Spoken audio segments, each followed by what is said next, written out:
Fine, I'll handle it. The words echoed through the Galactic Council chamber like a shockwave. Delegates from every corner of the galaxy sat in stunned silence, some of their many eyes blinking in sync, others twitching their mandibles in shock.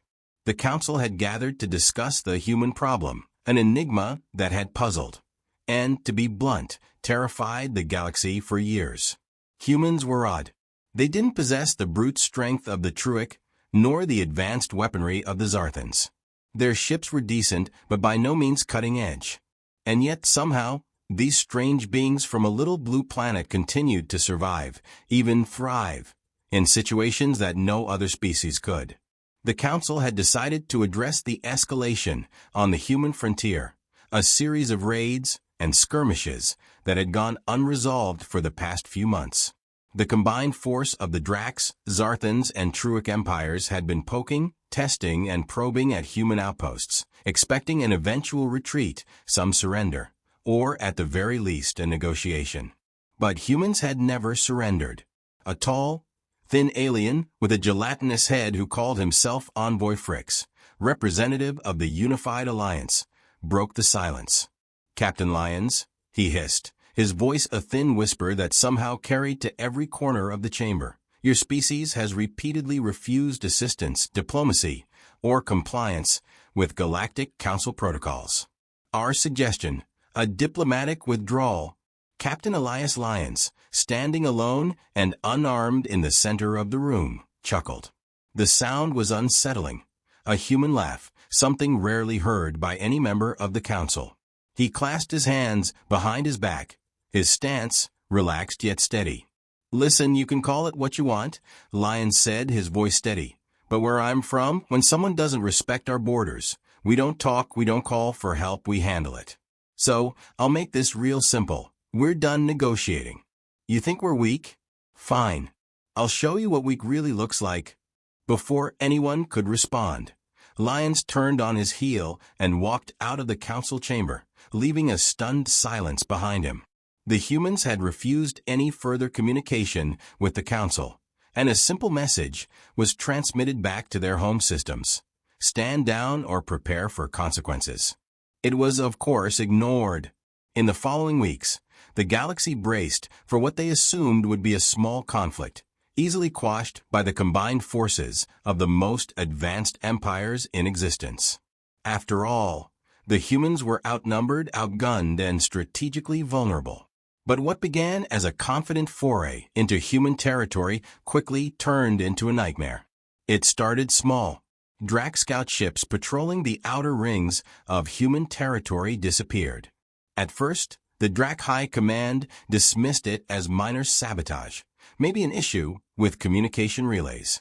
But then the missing ships began piling up, and every attempt to retrieve or even locate them was met with failure. Then came the Zarthans' turn. Their fleets, infamous for their precision and technological prowess, were shocked to find their weapon systems malfunctioning, as though invisible hands were tampering with their core functions. Ships that tried to engage were suddenly swallowed by enormous EMP blasts, rendering even the most advanced Zarthan destroyers powerless. The Truic, usually dismissive of tactics and preferring brute strength, sent wave after wave of soldiers, confident that their numbers alone would overpower the human forces. But for every Truic platoon that landed, there seemed to be a human sniper, or worse, a human commando, lying in wait, emerging from the shadows like ghosts. The humans struck with an unpredictable mix of technology and pure audacity. They adapted their tactics faster than any AI could calculate, leaving the aliens scrambling, forever one step behind. Where the Zarthans used calculated formations, humans deployed guerrilla warfare and ambushes in places no one thought possible. When the Drax attempted to blockade the human systems, humans found weak points in their lines and struck with surgical precision, disabling command ships and supply lines. Commander Rockvac, a Truic veteran of 100 battles, paced furiously in his command tent, slamming his armored fist against a holographic map. "How are they doing this?" he growled, his voice reverberating. The map displayed the Truic fleet's current positions, with dozens of red markers flashing, indicating destroyed or disabled ships. An aide, smaller and more slender than the imposing Commander Rockvac, hesitated before speaking. Sir, they seem to anticipate our every move. It's as if they know our tactics before we do. Rockvac let out a guttural snarl, turning toward the aide with an expression of barely contained rage. Nonsense. They're primitives.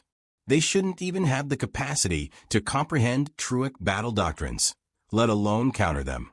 He leaned over the map, his massive claws gripping the edges of the table. There must be a leak in the fleet, or some kind of rogue AI feeding them information. This is impossible. But it wasn't impossible. It was human ingenuity at its peak. What the Galactic Council failed to account for was humanity's unparalleled capacity to adapt and improvise. When they couldn't match their enemy's technology, they turned their enemy's strengths into weaknesses. When sheer numbers overwhelmed them, they exploited terrain, weather, and the unexpected. When outgunned, they resorted to cunning and misdirection. And when out of options, humans simply refused to quit. Weeks turned into months, and the so-called human problem had escalated into a full-blown galactic crisis. Entire fleets were being rerouted to contain the humans, pulling resources from other conflicts and diplomatic engagements. Even then, the aliens were barely managing to hold their ground. Stories began to spread among the council races. Tales of humans who fought even when outnumbered 100 to 1, of soldiers who smiled and cracked jokes while facing certain death. They called them crazy. They called them relentless. One story became legendary. A single human ship, a battered, outdated corvette, had been cornered by 3 Drac cruisers near the Singar Nebula. The Dracs, confident in their superiority, had broadcast their terms of surrender, mocking the humans' hopeless situation. The human captain's reply? "We're coming for you." Moments later, the corvette, heavily damaged and barely functional, engaged all 3 cruisers. It shouldn't have stood a chance.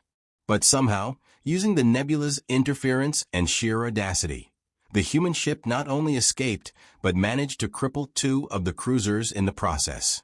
The 3rd cruiser fled, its captain unwilling to face whatever madness had taken hold of the humans. Back on Earth, Captain Elias Lyons stood before a holographic map of the galaxy, his expression calm but focused. His officers were gathered around him, a mix of seasoned veterans and rookies who had learned the hard way what it meant to fight for survival. "Status report," Lyons ordered. A lieutenant stepped forward. "Sir, the Truic are massing a fleet near the Kylan Expanse. They've tripled their numbers since our last engagement. Zarthan scouts have been spotted moving into the sector, likely preparing to reinforce." Lyons nodded, his mind already racing through the possibilities.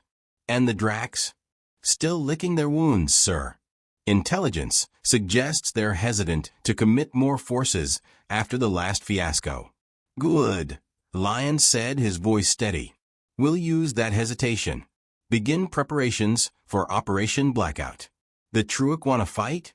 Let's give them one they'll never forget."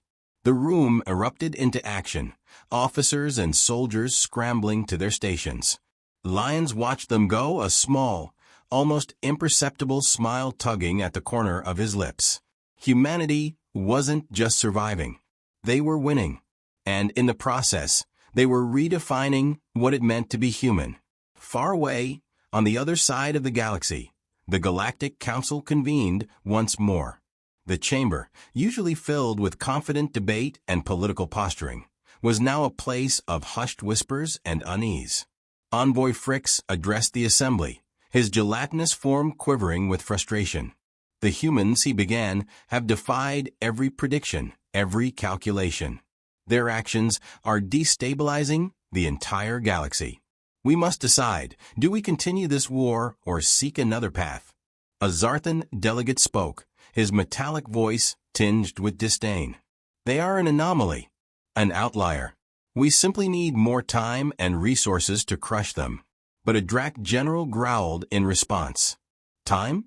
Resources? How much more must we waste? Every day this war drags on, our fleets grow weaker, and theirs grow stronger. We underestimated them, and now we are paying the price. Silence fell over the chamber as the delegates considered the unthinkable.